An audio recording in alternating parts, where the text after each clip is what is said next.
Hi friends, আমার নাম বিদ্যুৎ চন্দ্র মাহাতো। আজকে আমি আপনাদেরকে 8 মিটার ইলেকট্রিক বোর্ডের যে ডিমোল্ডিং কীভাবে হয়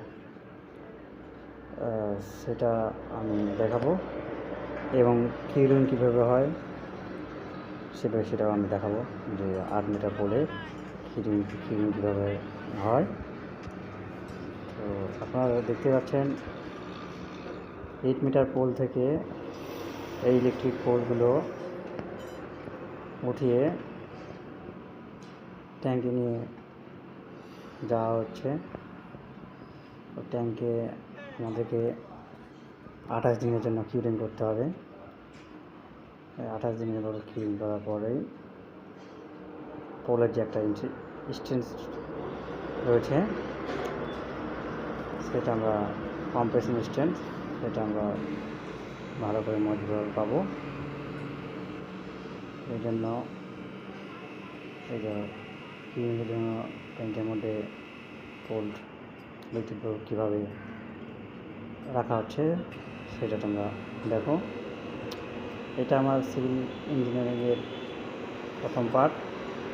আশা করি সবাই দেখবেন।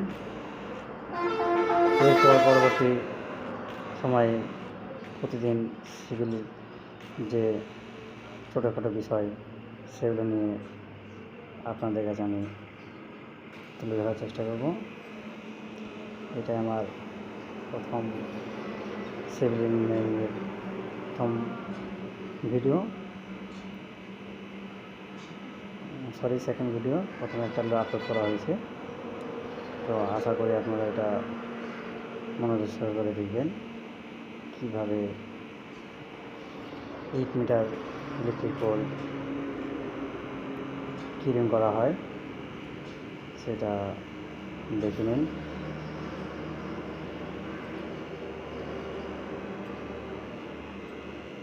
এটা 28 দিনের জন্য কিউরিং করতে হবে।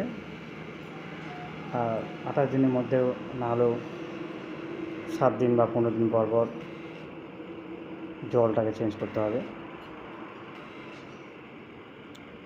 আর মিনিমাম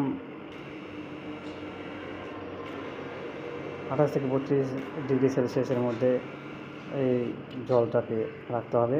যদি আবার হিট হয়ে যায় তাহলে সেটাকে জলটাকে চেঞ্জ করতে হবে।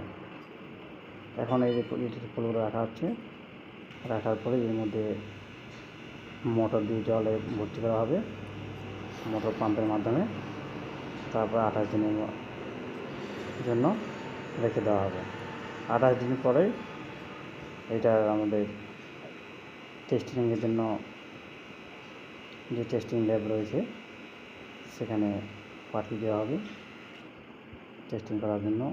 তো যে সময় একটা টেস্টিং হবে আমি ওই টেস্টিংয়ের ভিডিও আপনাদের কাছে দেখিয়ে দেবো।